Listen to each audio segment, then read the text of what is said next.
as I was just mentioning, it's been a long festival. I think everyone's really tired, and this is, I think, is specialised interest really. That's why it's small. But let's then have it as a real conversation about ways forward.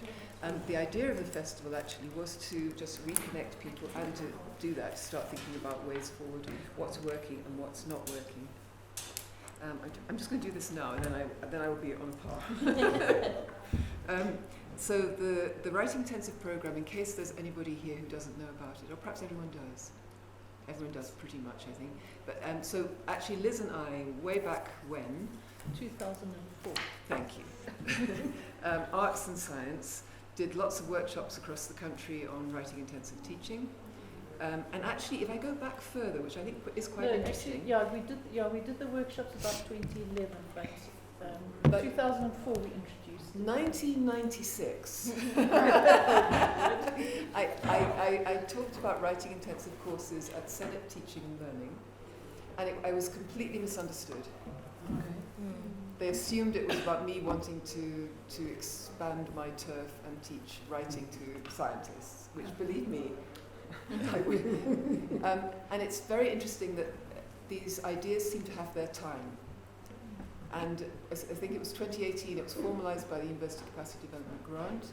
I think COVID also, because we lost so much quality of learning, COVID emphasised the importance of trying to make sure there was quality in learning. And quality being understood as learning how to think and using writing to think, and then using writing to communicate in specific disciplines. So now we're at this quite interesting spot where we have something like 40 writing intensive courses, something like 400 writing fellow tutors supporting those courses.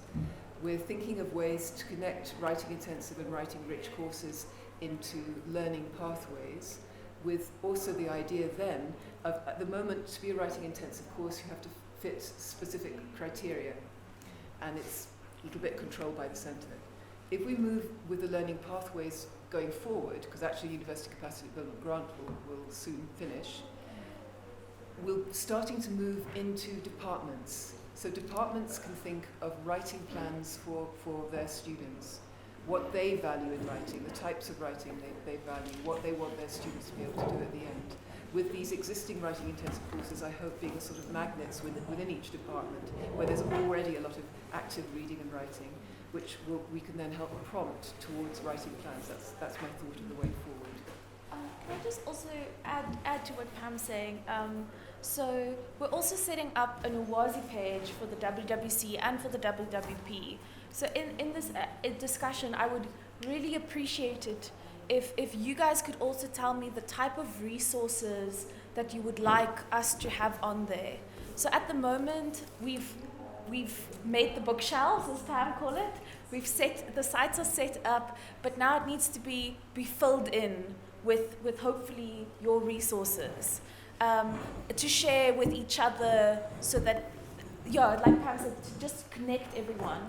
And then we'll also give access to everyone once those sites are up, just as a very good way to share resources. So if throughout this discussion, if you have some ideas regarding that, we'd also love to hear that. And perhaps also think of departmental resources and discipline resources, because that's another way of creating coherence within departments. Right, so that's enough of me.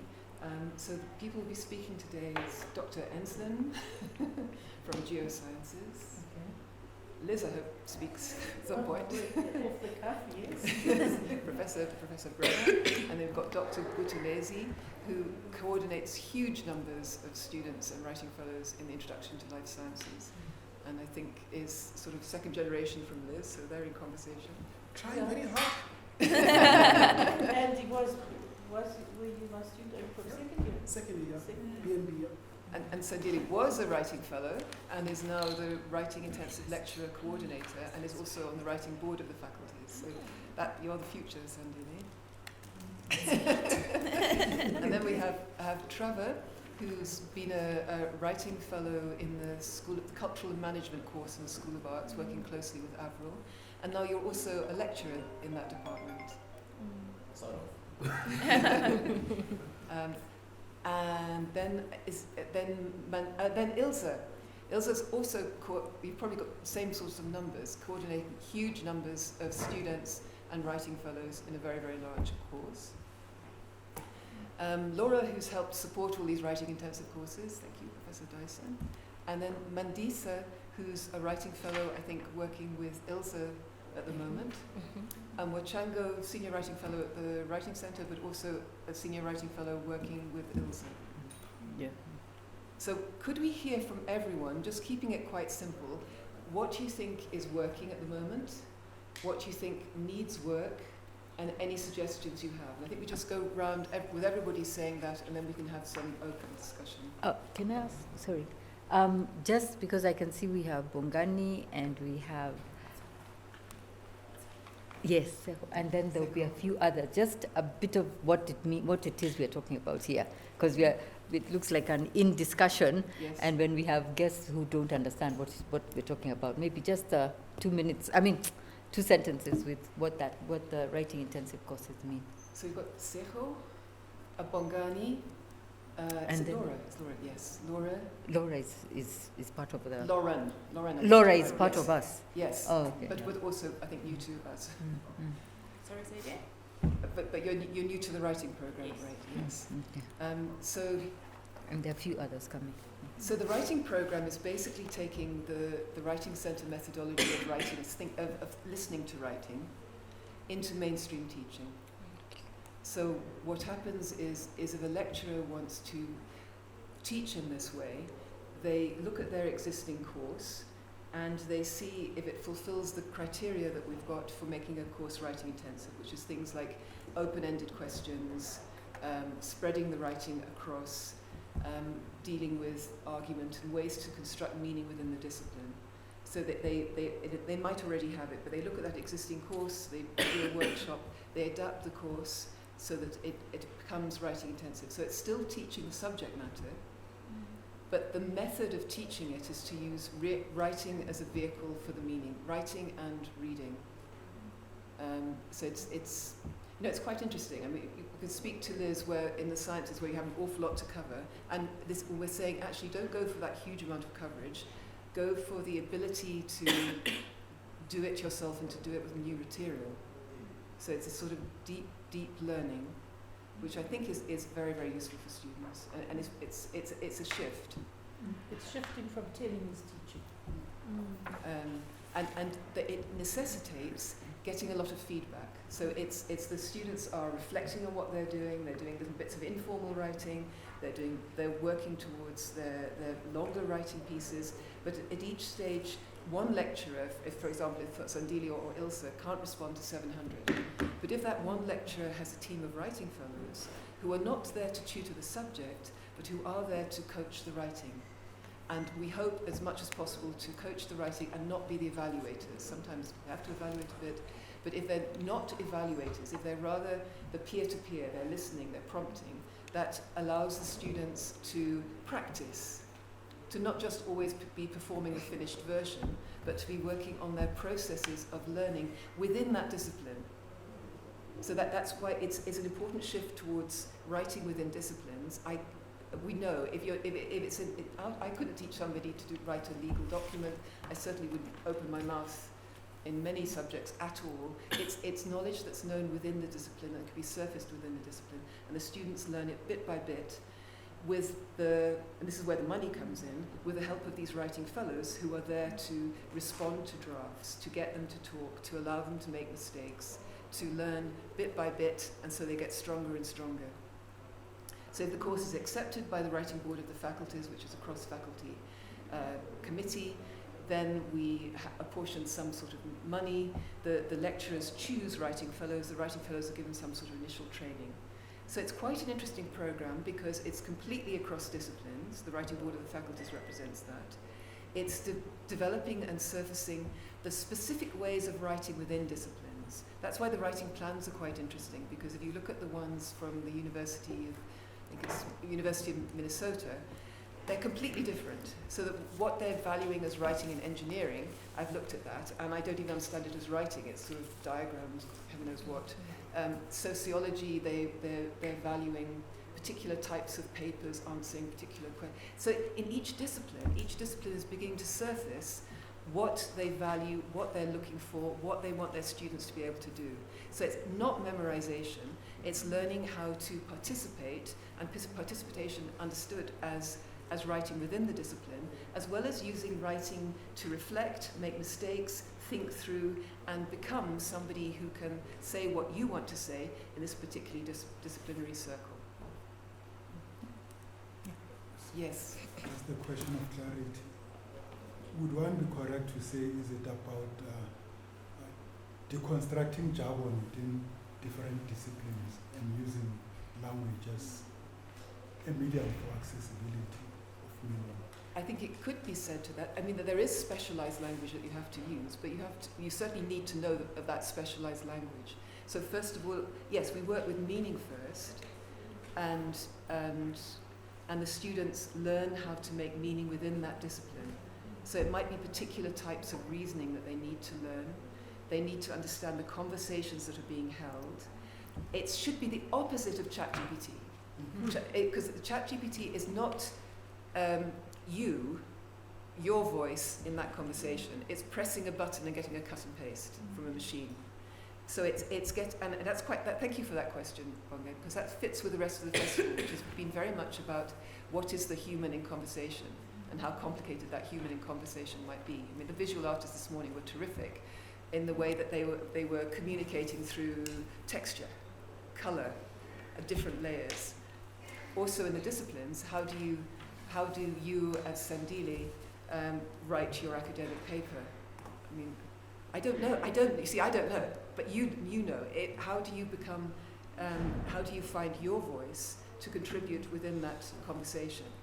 And if it's something like science, it's going to be very specialized. The rest of us, it will take an awful long while before we get anywhere near it. So they're understood ideas, they're ways of talking, but it's still it's you as an author that are getting your hook in there. Is that fair enough, Liz? Yeah, it is, and I think it's quite interesting. One of our very first workshops, when we first started, we had TAs, and we had TAs from micro, from biochem, and from genetics. And what are TAs? Sorry.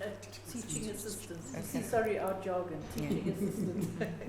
And so we were doing, so we were reading papers, and the students had to kind of guess the audience, and the papers got progressively more difficult in the sense that they got more into the jargon. But the jargon in the final paper was very much a biochemical paper. It was actually a Heine paper on protein folding. And the microbiologists who are molecular and cell biology, same school, like, no, that's really not interesting. Whereas the biochemists were like, no, that's a really interesting paper. So even within a discipline, what you call a discipline, the specializations, there are different ways of doing things. So it was a good illustration, I think. So it's a slow acculturation to working within a particular discipline. Welcome, Marika. All right.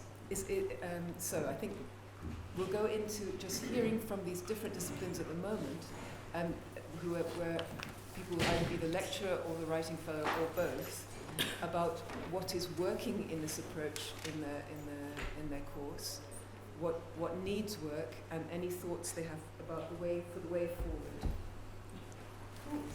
So I'm neither a writing fellow or a lecturer of a writing course. So I'm the head of the teaching and learning in the School of Geosciences, of which Jill is our head of school. And so she started a writing intensive course at first year. And our first year class was relatively small, let's say like 60, and it's now shot up to 120, last year 150. And so last year, so I don't know how you guys do big classes, because we really found, I know, I'm sorry. No, it's hard. A big class. That we would have about 20 that were really interested, would come see the writing fellows, and then the rest not. So I think Jill felt a bit frustrated, the lecturer who was leading it, and our head of school.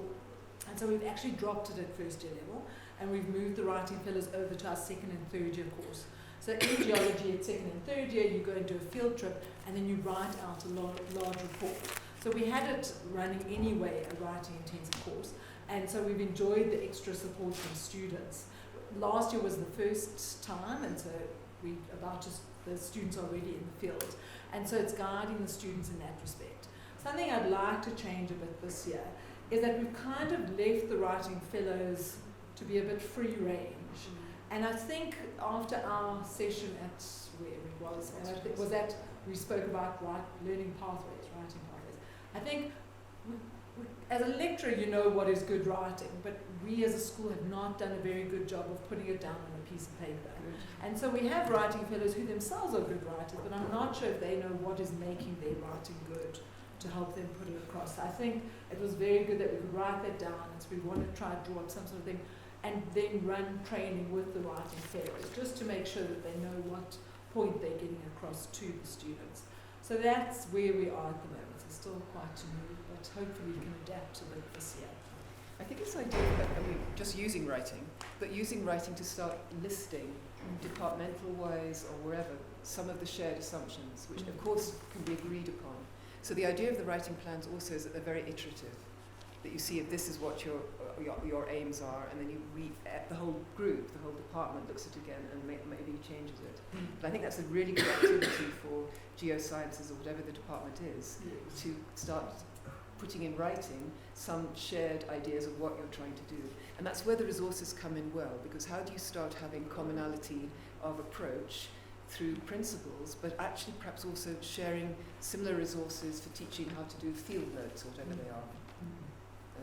And also just to mention, I think the difficulty for us has been buy-in by different staff, because Yes. Jill started it, and then she roped me in. And like Zubair just coming to the workshop the other day, he's so excited now. Whereas before, if I had sent out a plan, this is what we would like, nobody would have listened. To slowly get people to buy in for it to actually work across the school.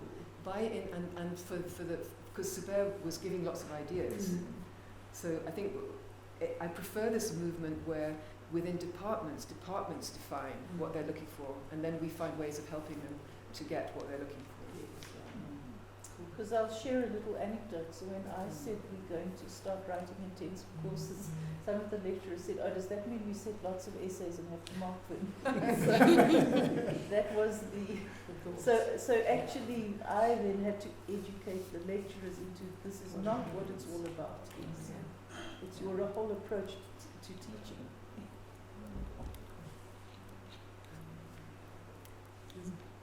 Is it me now? Yeah.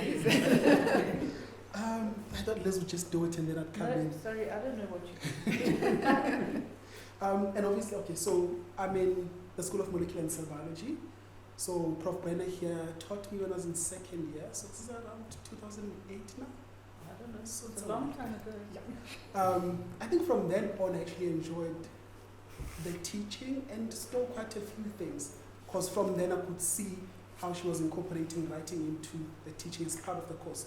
Because mid-lecture we just stop and as Pam is jotting down, just make a note, make a summary of what you've just learned. Yes, Yeah. like I'd explain a concept and then I'd say to them in one sentence, write down the gist of this. Just one sentence.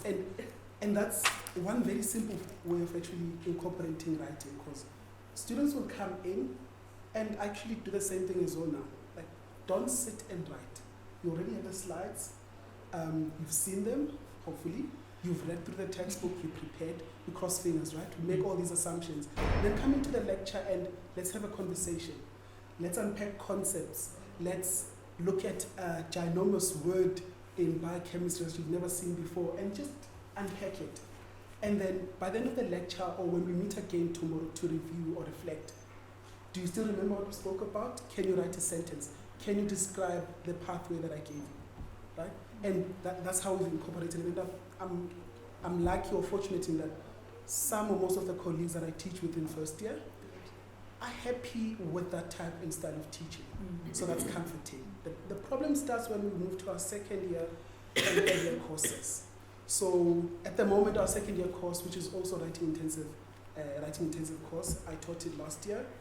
That also, we were able to actually incorporate that there are colleagues, and not to be ageist or anything, but I think it's mostly the younger colleagues that are more adaptable or they accept this type of pedagogy. The more senior citizens ask Prof. Brenner exactly the same question. Are we marking those essays? Do you want us to mark those essay questions?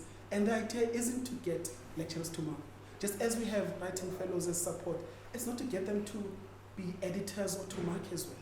No one is doing any marking. The people we hire to mark are our teaching assistants, and they are also given something that helps them with the marking.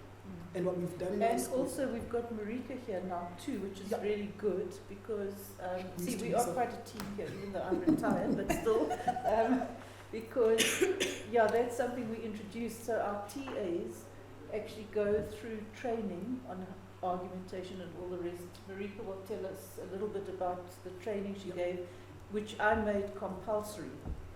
But it worked really well because then they, in turn, are able to critique their own writing as well as the student writing. So we had that sort of generational thing coming down.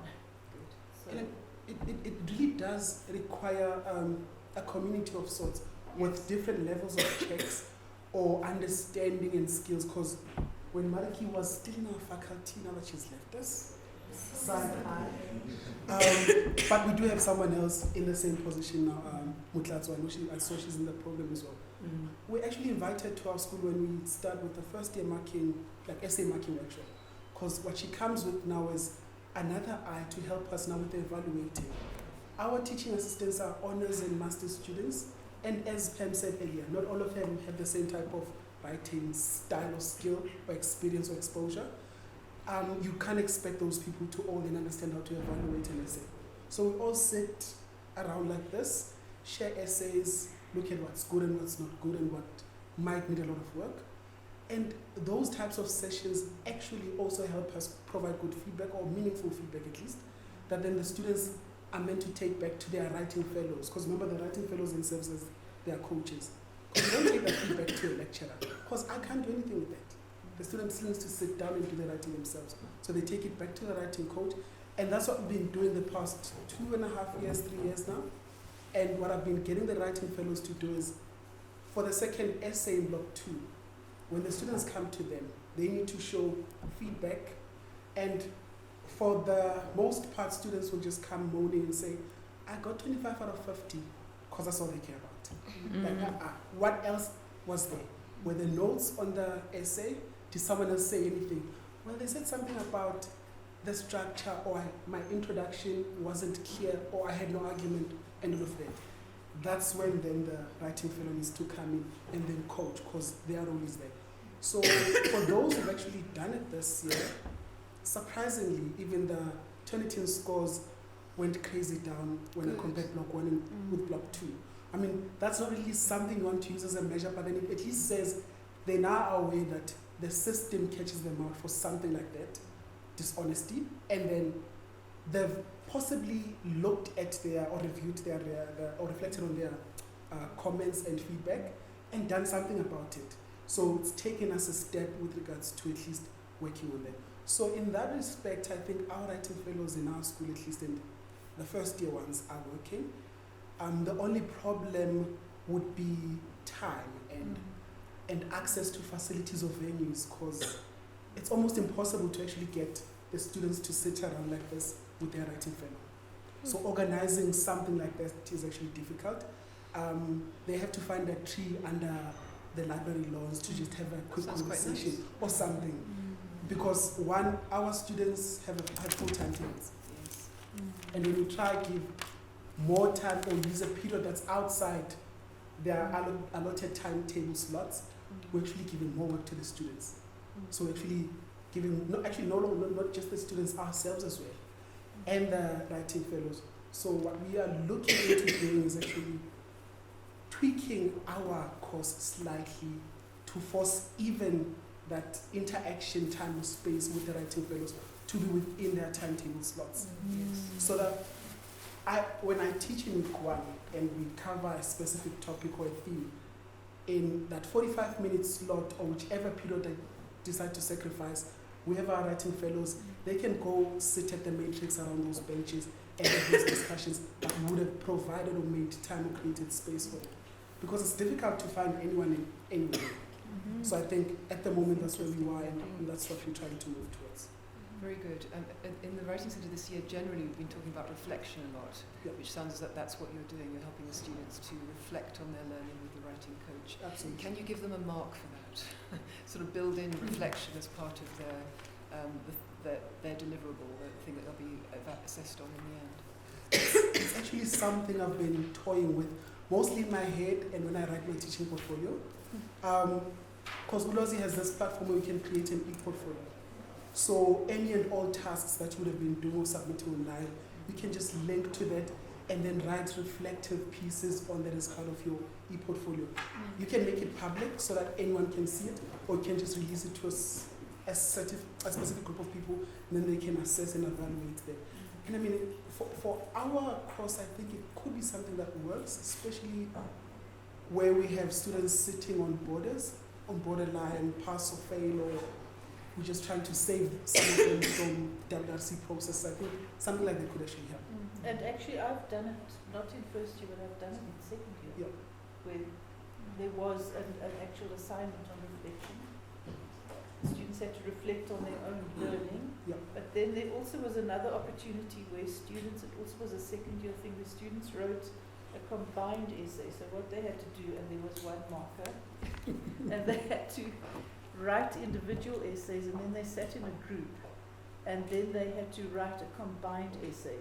And then from that they had to revise it, and then the mark was how it had improved. There was a mark, so I had to mark the individuals, the first submission and the final, and that was built into the rubric. So it is possible. It's possible, and I'm seeing we're doing it for our honors students at the moment because it's a smaller group. So we didn't look at their first draft of their proposals. We gave them feedback on bits and pieces here and there, but because we want to see how their work is before we give feedback. Then they went off, wrote, came back. Now I saw the very first big piece, 30 pages, read that, and then gave detailed feedback. Now it's to see how that feedback was incorporated. And we're actually giving marks for both levels, so the original draft and then now the draft with the corrections, and it's going to be weighted for the split, and then that should actually give a rounder, if you will, reflection on the students' ability and whether they actually understand or accept that writing is part of the process and not just a skill reserved for those who want to publish. Because I think that's the attitude, especially around among scientists, engineers. It's just, no, if I want to be a professor who might receive a Nobel Prize, then I'll write. I wonder if you get the phrase in thinking like a scientist. Something like that. So they don't think it's just writing on the side, but it's how do I think as a scientist? Absolutely. I think that's all for me. Thank you. Might not stop. Hello.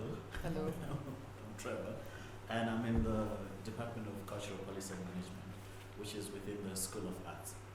So it's quite an interesting department in the sense that you're working mostly with creatives who then take an elective course in either arts marketing or introduction to arts management or cultural policy. So it sits right in the nexus of a very interdisciplinary approach of business, policy, a bit of legal, and then culture, arts management. So when you're looking at it, you're having very creative people who are mostly process oriented and very practical, and now they have to sit and lectures are very much discussion based, have to sit in the joint center for the department around the table, and now for the first time they have to first talk about their practice in relation to the cultural policy management that affects their practice, and then begin to write about it. And usually the very first semester, because it's very much postgrad oriented, it's one of the most difficult and frustrating from a student perspective, because for the first time they're not having to create, for the first time they're having to embody and express, they're having to think and then articulate what they think. And one of the interesting things over the time that I've been working in the writing intensive course, particularly for cultural policy management, is having people with very colorful minds and different approaches and ideas of how they create their work, who are coming from very, very distinctively different backgrounds. And most of them, when they get to MA level, they're also working, so the lectures are at night. are now having to think and embody policymakers and embody cultural leaders and embody the people who shape the institutions and systems by which they operate through, and begin to actually articulate to say, well, wait a minute, the reason why there's a disconnect between policy at government level and practice is because policy is creating from a global north implementation and the need to cut costs in research and development. So we get an idea that works well in the creative and cultural industries of the UK, but doesn't work well here because there they have well-funded organizations. Here we don't. So there's the disconnect. So suddenly it ceases to be a political in the sense that of us and them. It becomes a very much conceptualization of saying actually we need to recreate the system. And then it becomes to so how do you recreate the system by working through it and writing as thinking and writing as listening. And then the nature of outputs sometimes become as simple as actually how do you draft a letter to the mayor of Joburg about why it's important for them to fund all the theatres, the city theatres, or for them to fund public art spaces, for them to maintain a catalog, for them to invest in the Joburg Art Gallery, that for them they look at it and thinking, okay, it's going towards billions just to renovate, but why is it important for them to invest that billion in that when you're thinking of culture as a way of life, when you're thinking of the intrinsic value of the collections? So it's very interesting space of what are your thoughts, what are your values, and then how do you begin to write and put them in academic writing, but still being authentic to where you're coming from. So one of the things that I enjoy in that space is allowing that South Africa is very diverse as a nation. So that means the thought processes are very diverse. And one of the things that you then have to deal with is what is considered official culture. So what gets precedence and what gets funded, what gets promoted, even at provincial level, to say what becomes the official culture out of the many official languages, and you realize that, oh, okay, if we're in this province, there is an official culture, even though there's many constitutionally acknowledged languages and people groups. But then how do we begin to trickle that diversity into the provinces? And part of it becomes that the writing as thinking, it becomes a work of not only redressing, but a work of reimagining what South African democracy looks like.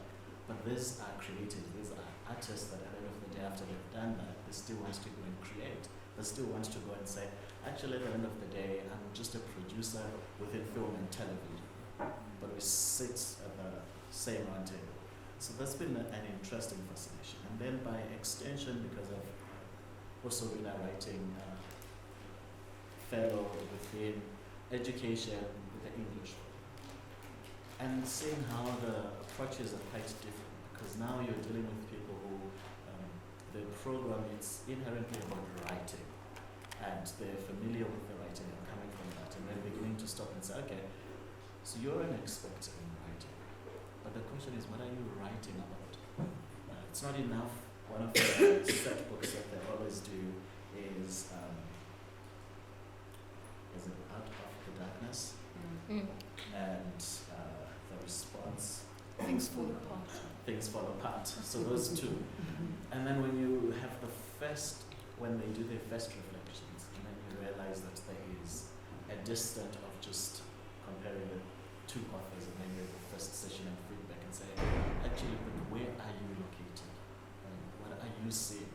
And what are you saying when you're reading the two?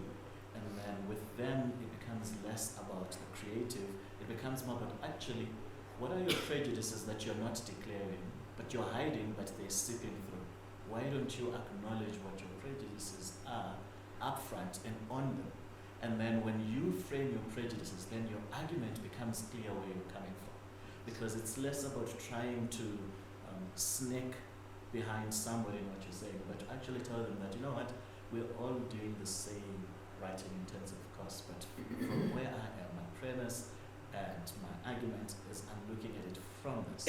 And that becomes quite interesting, that you begin to see things coming out like, oh, okay, what kind of school education background one brings in. So you begin to see someone is framing, because the second and third, you begin to find things like as per the township or Lokshin culture, or as this, and somebody also coming from a very, actually doesn't concern me, so I don't know why this is, because my prejudice is that I'm very much in the shielded, we're all in the same South Africa, but I'm very much in the capitalist rewards you for what you have, because it has been rewarding my generations. Whether I'm black or white, all I know is I've been to Hilton, and that's what I know, and it's a very secure community regardless of who you are, and that's what I bring, so that's how I use to then begin to express. So it's quite interesting at the moment people begin to realize that through the process of the writing intensive course, that it's important to bring yourself to the table, to acknowledge yourself, and then you begin to say, I, as whether you're Msutu or you're Pedi, to say this is how people group and culture is a way of life. We think around certain values and certain things. So when I write as an academic, I'm coming from this value system, and that's what I bring. I'm not writing and centering someone who's different from me or who sees things differently, but I'm inviting them to see me, and writing is thinking from me as a Sotho speaker who's been raised in Lesotho, not a Sotho speaker from South Africa. So this is where the disconnection and the connection is. So I'm not trying to fight you, I'm not trying to say you're less, but I'm simply saying I'm present. Doesn't mean you're not present, but I'm not just centering you. My gaze is not on you, my gaze is on me, and people and how we center. So it's quite interesting when you bring in writing as thinking and writing as listening to people coming from different contexts. Fascinating, and I like the way when you're talking about the reimagining of the official culture. That goes back to the session before, I think, that we're talking about reimagining, official culture. What culture do we want, and how do we open up that culture? And now what you're talking about seems to be actually quite related to writing centre work, and I guess writing fellow work, but helping the writer and the listener to locate hidden bias, and that happens in a sort of consultation space, which we can try and move into the writing intensive courses. So many thanks. That's really interesting, and I think this is doing what we absolutely hope for. That all these different places where writing is happening, there is cross-fertilization and different insights happening consequently because of moving from place to place. So fascinating. Thank you, Traver. And after this, we will open up and have everybody ask questions to whoever they wish, or to bring up questions. Ilse? I brought a whole team of people to tell you little bits of our story. So I'll start with just contextualizing our course and how we use writing fellows, because I think it's different from how many people or other courses use them. So this year my course has 430 students. Last year it had 620, I think. So it's been, we get each other. And when I started teaching the course, I was a bit frustrated because I didn't really feel as though students were engaging with it. The course is literacy for SP FET teachers, so it's a course that's supposed to equip high school teachers or in-service and pre-service high school teachers with knowledge about literacy practices, but then also with academic literacy skills that they'll need in all of their other subjects. It almost has those two dual roles. And so we decided to recreate the subject around an action learning approach, which means that students work in groups around a big project that is based on a real life work scenario. And the project that we chose was that we want students to create a YouTube tutorial within one of the majors that they will be teaching. They're not necessarily English teachers, they're from all of the subjects. So they need to choose one of the subjects they'll be teaching, and they need to create a YouTube tutorial in groups. I see them for 3 terms, the first, the second, and the 4th term, because they have teaching experience in the 3rd. So I see them for the whole year long. Now this project, in the 2nd term, by the end of the 2nd term, they need to have written a proposal for this tutorial that they want to create. And then in the 4th term, they will have created it and they reflect on it. It's a very ambitious project. Education students typically are not the strongest students on average of any student at the university. And now we're asking them to, at first year level, create this 10-page proposal that is researched and synthesized and properly written. So it's very ambitious. And the only way that it works is through a very scaffolded approach. And the scaffolded approach that we use is, because I'm the only lecturer on the subject, Laura's taking over from me in Block 4, is a flipped classroom approach, because I can't teach all 413. Where we give them content, which is then followed up by tutorials, weekly tutorials, where they do have tutorials in classes of 40. But we can only appoint tutors for 6 hours a week, so I cannot pay my tutors to give continuous feedback at all. They can only give summative feedback. It's as simple as that. So the third incredibly important leg for us is then the writing fellows, who give continuous feedback. And when I applied for this writing intensive course at the end of 2019, it would have been, the plan was to have in-person sessions with the writing fellows, and that was absolutely my plan. In the 3 terms that we see the students, I can only use the writing fellows for 2. Technically, we only have funding for 1 term, but then I stretch it over 2 so that they get more continuous feedback for a longer period. So when I then wanted to start the writing fellows in term 2 of 2020, COVID.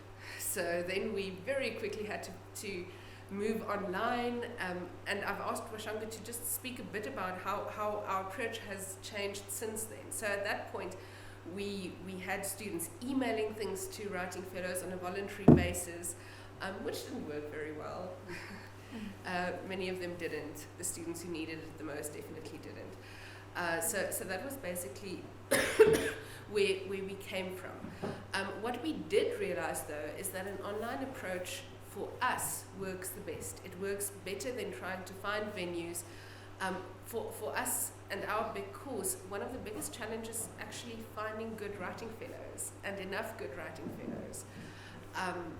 I think in the faculty or in the School of Education, we're quite lucky. We have several writing intensive courses, but that means that we all fight for the best writing fellows and with a writing centre to actually get people. So working online has created the flexibility for us to use people who are maybe not available during the day or are not on campus all day long, and it has increased our pool of possible writing fellows. But there are advantages and disadvantages. So Wacango is just going to, and both Wacango and Mandisa have worked as both tutors and writing fellows, and sometimes both at the same time on the course. So they have quite good experience, I think, from that perspective. So Wacango, to maybe just discuss how our approach has changed and how we've tried to improve on how we use writing fellows, and then Mandisa about what's working and what isn't working from her perspective. Okay, thanks.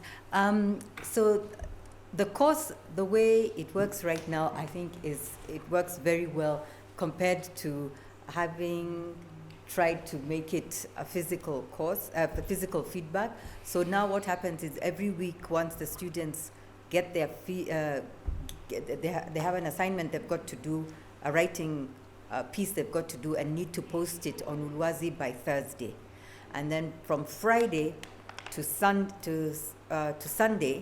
between around Friday to Sunday midnight, the writing fellows are online. Now go online at their own time and give feedback to each group that they've been assigned. So we are how many? We have 14 writing fellows, is it? 14? 15. Yeah, we have 15 writing fellows. Oh, I'm not counting myself. 15 writing fellows. So each writing fellow has a number of groups that they've got to give feedback. So it starts with an abstract or an introduction to the proposal. So they've posted it on by Thursday. Then from Friday we give feedback, and this is on Ulwazi. And the thing about it is that even other students are expected to give feedback to their other groups. So last year it was similar to that, but we weren't coordinated among the writing fellows. Each writing fellow sort of gave the feedback almost the way they thought was best to give feedback. But this year what's different with Dr. Drennan is that what we do is that we meet once a week, and Laura brings us a sample of what is expected for the week. So we're meeting on a Thursday. We get a sample of what we're going to give feedback on. So we sit as a group like this, all the writing fellows, and look at the sample, give feedback, discuss it, so that then between now Friday and Sunday when we're giving feedback, we generally are giving similar feedback. The other thing that has worked is, to a certain extent, not fully, is that senior, I'm not very comfortable with the word senior, but people who have more experience with giving feedback previously are paired with one or two other new writing fellows.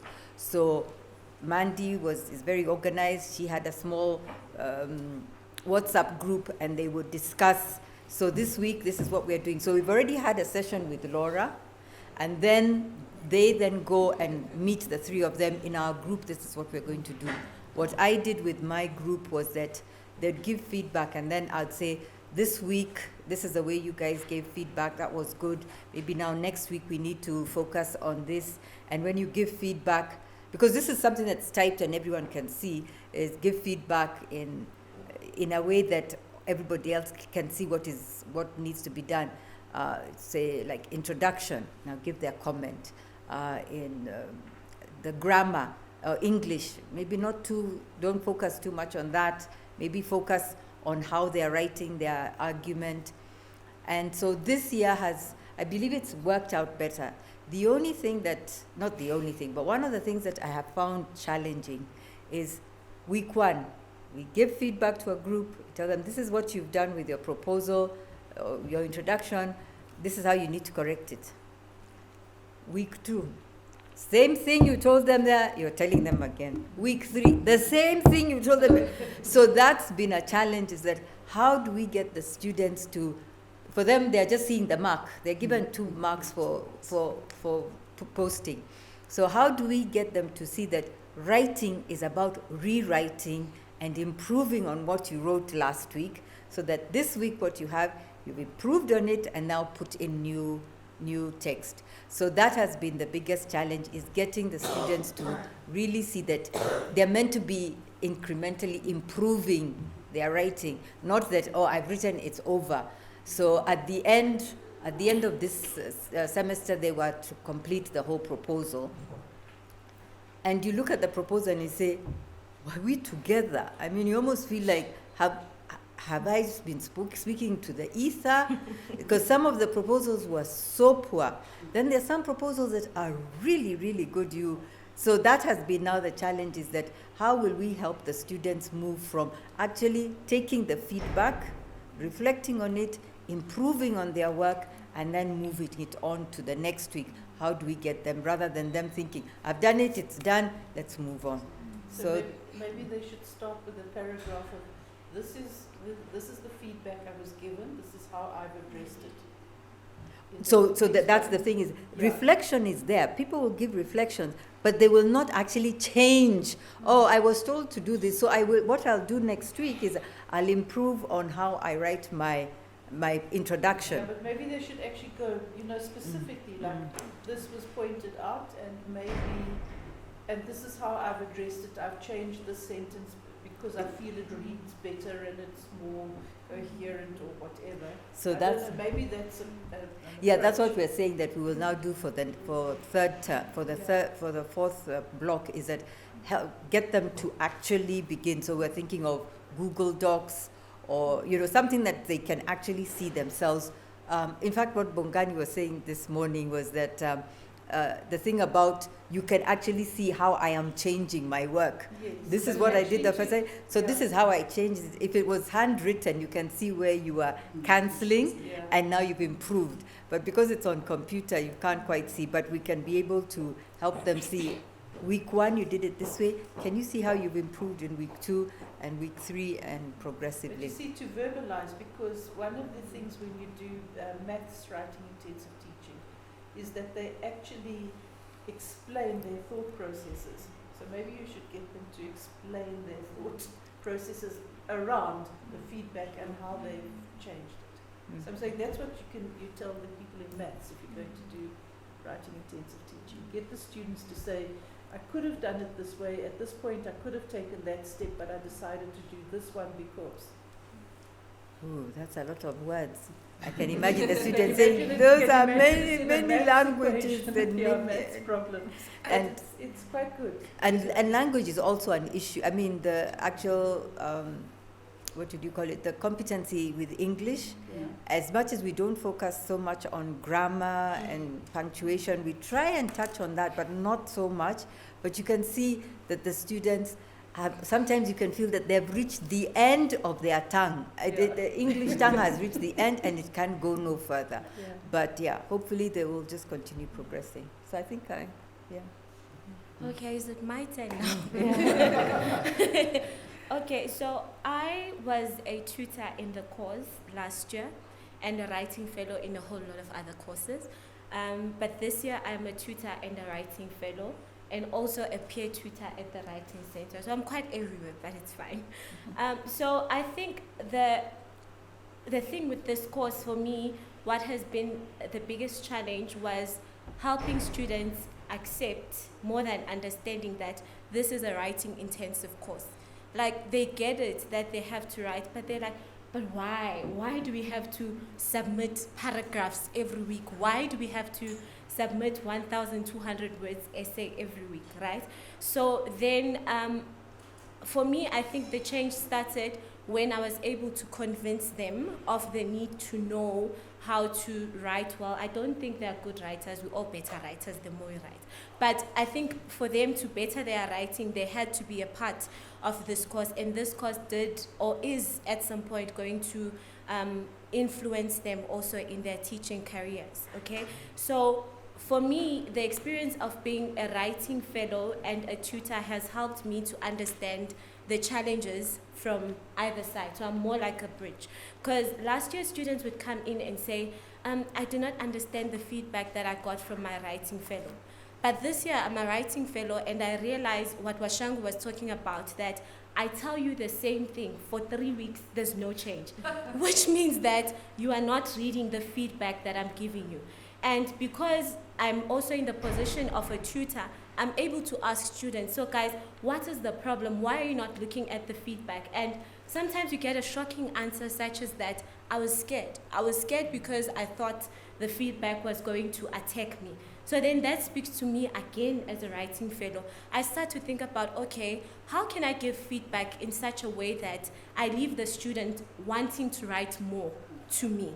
So how can I be kinder yet truthful and effective at the same time? So now you get to realize that it's not that really they are lazy students, but it's more of the fact that of maybe coming from a point of understanding that they are first years and they're also quite vulnerable. But the truth is that they will not be first years forever. So at some point, they'll have to start thinking more positively about them being given feedback. And thanks to the training that Laura has been giving us compared to, what we got last year, that you really start to think carefully about the feedback that you give to a student. Like, okay, if a student writes something and I comment and I say no, I leave it like that. What does no mean? How is no going to help the student submit something that is different as time goes on? And I was saying to Wacango and Dr. Ilse just outside that I think it would help if students could have like a profile that shows their work. That in week 1, you were here. In week 2, this is what you must work on. And then in week 2, you try to work on that. In week 3, you are now a different person. We actually didn't know that Ulazi has that option. So now we know. I think that's something that's worth trying out. Yeah. Just one thing I want to add what Mandi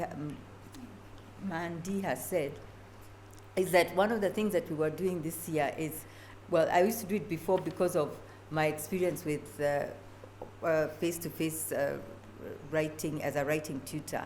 But when we're giving feedback, the first thing we do, even if the person has gone off track completely or not doing, you still find something to say that helps them feel that at least they did something. Although you can see, because they are working in groups, sometimes, let's say there are 5, so number 1 writes the first submission in the first week, then number 2 writes the second one. So you can see there's no connection between the two. Then number 3, so as much as you're trying to say something good, it's not heard by number 2, because number 2 didn't look at the first week, because they didn't do that work. So they've divided the work. So that's another thing that would probably help them in addressing the feedback we give them, is that they work collaboratively. Instead of saying, you're going to do week 1's work, I'm going to do week 2, you're going to do week 3.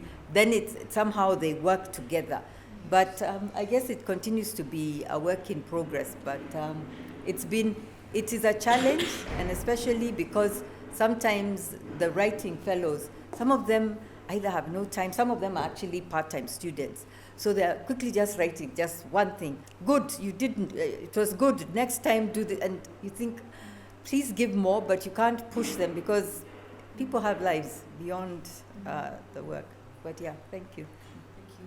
So what I just want to add then, and I didn't mention this, but I think one big complication that we had this year is one of our 3 legs of scaffolding pretty much fell apart, in that we had we still have a huge tutor crisis at the School of Education, where tutors were informed 2 months after they started working that their salaries were slashed in half, and by that time they still didn't have contracts, most of them still don't, and eventually the tutors definitely in this subject withheld service. They decided, well, we're not tutoring anymore. And I think that just the moment that one leg of support of scaffolding disappears, everything crumbles to an extent. I think that has led to much more fragmented writing, students trying to cope by actually dividing out work rather than writing collaboratively, which is much more likely when they have those weekly tutorials where they sit together and work together. So that makes it very complicated. A system like this can work incredibly well if all of the components are there, and if they're not, then I think the only thing that saved our students was the writing fellows this year. But if they're not there, it's a very delicate ecosystem. Absolutely. And what's actually just clear from everybody is how hard you're all working. Hats off to everybody. It's a huge amount of work. Just to add to that, I mean, just the payment issue. And I know with writing fellows it becomes a thing sometimes. What ends up happening inevitably is that when students don't get anything from writing fellows or tutors who are frustrated by the system, all emails come to us. And I'll sit with an inbox of 500 queries about essays. And because I can respond to all of them, then the writing starts. Yeah, they want them remarked. So all of them. So we actually lose our students. We actually lose the opportunity to actually try to teach them, skill them, when the system fails to support us properly. And with some of these things, frustrating as they are, some of us actually seated here on this table have no handle over. Because once documents have been submitted to faculty or payroll, I've signed them, I've approved them. If they delay them by a month, then it means for that coming month, because the writing fellows wouldn't have been paid with the TAs, I sit with frustrated people in front of me who reasonably would not do any work, protest, it's allowed. And now we have to try get students to submit, give feedback, but nothing's going to happen. And this is why then the feedback will be things like, you did well, stop. No. Yes. I think we need to have a beer afterwards. Yes. Well, that one is a big one. So You have a hand up. Oh, yes. I'd just like to say that I'm convinced now, I coordinate the activities of the School of Education Writing Centre, that when the structures are not in place, when the admin and the finance is not functioning optimally, the academic project is in danger of collapsing. And I just have to say that. And I think we've seen it this year. And it's a very, very big worry. I think exactly what you're saying, the frustrations that are beyond one's control, but one's got to deal with it.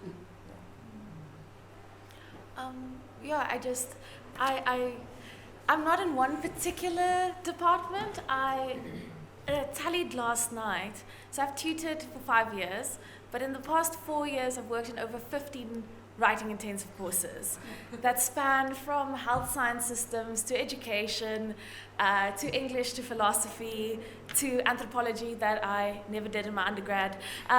So I've and at the writing center as well. So I sort of have a little bit of an overview of different writing intensive courses. And I have to admit, I think talking to each other would be very valuable. And obviously I'm just a tutor, I am not a lecturer or a senior, whatever. But I sometimes think, oh, this would have worked so well in this course, but then because there's not a space really or like to talk about these things. So like I just think like there's a lot that departments can learn from each other in the way that they do things, and I'm again like probably talking to the converted here, but some people are very set in their ways about doing things, and I think sometimes other ways would have worked better, and they don't like hearing that from tutors, but maybe hearing that from fellow staff. I understand. I get it. Like you need a certain type of person is in academia, which I completely understand. But I think it's sometimes difficult to give feedback to someone who you just really want to sign your paycheck. It's sometimes a few times I've had to bite my tongue because I'm like, oh, I don't want to cause trouble, I really need to eat this month, So it's tricky because I feel like we don't always, and that's why I value this space so much, and I'm so glad I was invited to also be here. So, but that you can say sort of what people don't necessarily want to say. And I also think that... Ilse, I wanted to tell you that. Nice, Wacango. I'm safe here now. I'm not talking to you. I'm actually telling you that. Yeah, I also think that was also something that I'm glad you guys are mentioning, the payment and stuff like this, because I also organized the Climate Change in Me at the start of the year. I was the coordinator for all the writing fellows. And it was very difficult. Firstly, as you've mentioned, level the quality of work. We had some writing fellows who did amazing work, and others who did the bare minimum. And so trying to sort of level that, and then also the payments and the admin and the issues. Ariel and I had to redo all the pay slips 2 days before because they gave us the wrong sheet that we gave to all 130 tutors. So we had to redo that 2 nights before, and then half of them didn't get paid when they said they would. So it was an absolute nightmare, and many of them are not doing it again that next year, and I am not coordinating it again next year. I'm sorry. It was just too difficult, and this year was better than last year. So it's just, I think also again valuing the tutors' work and the writing fellows' work, because I think it's in some places it's a very like an added extra or a nice to have instead of seeing how critical it is, and I like that idea, Ilse, of the legs of the chair. Yes. Because I often think some people think that the leg is the lecturing and the content, and the writing intensive is the little training wheel, but that you take off eventually, but I feel that there's a very big need, and then also just in terms of, sorry, I'm almost done, in terms of postgraduate support. I think like the writing fellow positions offer such a amazing opportunity for postgraduates to be involved in their departments and to take what we've learned forward and to better our own writing. But yeah, I think I would also like it if there were ways that we could support our postgraduates in their writing a bit more, because we expect them to be experts by honours and master's level, and I've never felt like I know nothing about writing as I did when I started. I'm busy with my second master's and I feel like I still have no idea what writing is. So, and in undergrad I was very sure. so I just, that's also something I wanted to raise. Sorry to flog a dead horse, but I'm so glad to hear other people are struggling with postgraduates. I'm not saying that postgraduates are the problem, but just in our school for years we had funding to pay our postgrads, and then like with COVID and all the issues, we didn't. And so we took the attitude of they're so lucky that they could demonstrate for these courses for free, and they said, no, thank you very much. And so we did manage to eventually get funding, and now I'm still struggling to get them back, because they're all saying, actually, I'm so frazzled time-wise, I don't have time to come and demonstrate for you. And luckily enough, the poor honest students have been rotating and they haven't realised it, but they're carrying the bulk of it. And I mean, they can't because they're so busy with their courses. But we're having a major problem with postgrads, and like now trying to get marking. I offered it to the MSc and PhD and had barely any coming forward. I'm so interested to hear other people having problems, and that was with us having money. And so I think it is a serious problem, and I think they are hurtful with the system. They're not getting paid. Yeah, and also we get paid 2 months after we've done the work, and you can get the starting rate with starting rate at Wits, which they've, as you said, implicate in the education specifically, is 144 for honours if you have an honours degree, 161 if you have a master's degree, and 190 with a PhD degree. But someone like me, I have 2 master's degrees, I still get paid same rate as 1 master's degree, and I taught at schools, and I've been teaching at Wits for 5 years, and I get paid less than someone who just stepped into the classroom for the first time. We don't teach our postgrads that they're valuable, and that their time is valuable, and therefore they go out going, well, I'm not valuable, I can't. And actually, you've got a master's and PhD, you have amazing skills. I worry that we're not showing that, but I mean, we don't have the money to do it. Yeah. But then we as the lecturers have to bear the loads. I think it is a huge problem coming here already. Any questions? Because I think we'll probably again this over time. I don't think we'll fill this time, but yes, Laura, and I think we've I wanted to ask, you spoke about feedback, and it seems as if the writing fellows are doing the most incredible sort of mediational work in helping students interpret feedback and work with feedback. Do you think the feedback culture has changed in courses? The move away from that kind of mark-driven culture. I mean, it's something we're very aware of. When in the old days when students handed in essays, if they got their marks before they handed in essays, they wouldn't fetch their essays. After spending hours and hours and hours doing feedback. So, it's something we're concerned about all the time, is shifting that feedback culture to a much more interactive, two-way street kind of process.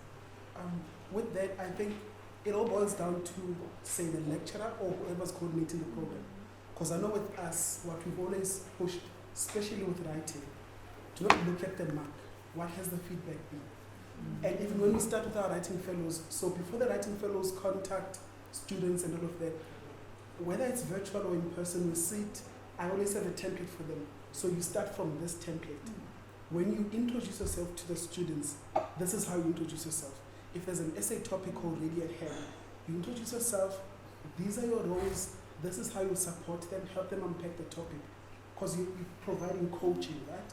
And then at the end of that, once they've submitted and they've received a mark with feedback from the TAs and tutors, you then sit with them again. What was the feedback? Getting and collecting them, and then respond again. And what I do with the writing fellows is sit with them again or contact them virtually, like, what was the general feedback? Then compile a very short response. Say, most of you actually need to include this when you talk to your students again in block 2 for the first big essay. Add this, then all of them have the same thing or same types of legs to stand on. Because once we move, I think, like that, we're at least trying to get all the students to receive good feedback. And respond let them know. and engage. Yeah, exactly. And as Liz says, curriculated so that it's part of the task design as well. Absolutely. From a programmatic level, just the idea of conversation, because you're talking about writing fellows talking to one another, talking across disciplines. We had an alumni yesterday who said that in the Writing Centre consultation, the thing that he remembered 10 or 15 years later was the no shame. Yeah, Talking through something, having no shame, and then that being a beginning point of learning. Well, I think we need to extend that space to all of us so that we can talk and think and try and get through all these systematic problems such as payments, which I know is huge. Of course, I must say, I still have a comment stuck from my third year from a TA, Yes. where you're trying to be smart. Oh, yeah, yeah. Oh, yes. I still have that stuck in my head. Oh, yes. And this is me trying, and this is one of the first things, even when we do so what we do is a small group teaching workshop with our new cohort of postgrads, but primarily the honor students, and we get them to reflect on the types of feedback they would receive, good and bad. Like, what would people write to you? What would you see on your script in a red pen? I mean, when I read that way trying to be smart, that I'm like, okay. Sandile, there was one worse I can top, which is that there was a student in first year who actually had a master's in Geosciences. Yeah. Oh, And yes. I can't remember the essay topic, but he wrote something all about whatever era it was. And the TA wrote at the bottom, because I had to call her in, she said, do you even know what that means? I think that tops yours. Yeah. Yeah. I mean, how is that? Because that type of feedback, I mean, if you don't have skin thick enough sometimes as a student, you completely fall off, you completely Yes. switch He was off. so, You might not continue. he was devastated, and I mean, he already had a master's degree, and he wanted to get into medicine, so he came into first year biology. But I mean, and then I hate to tell you, what did that TA go and do? Education. She's now Sorry. teaching somewhere, but we did have a lot of discussion over it. Right, folks. All right, one more question, and then we have a 5-minute break. To the writing intensive fellows, do you think that being part of a writing intensive course, that it will change the curriculum or the way lecturers did the layout or curricularize the course itself? Like, you have to, like, comparing to your own career as an undergrad, do you think that the course design changed? Do you see tendencies there? I mean, I was fortunate in that when I was an undergrad, at least my second year course, which Prof. Bennett taught, was already moving in that direction. And it's just a matter of us adapting now the courses that I'm now seeing, especially our second year courses, which might have been going into that space as well, but hadn't reached that level yet. And I know our third year courses, especially in our school, are still lacking in terms of trying to make them writing intensive. And the crazy thing is, when our students get to honors, we expect them to jump from not knowing how to write at all to being brilliant writers. Get to honors, we're already expecting them to be able to write a paper. But no groundwork was done, and you're expecting a proposal that won't look like it was produced by the first year.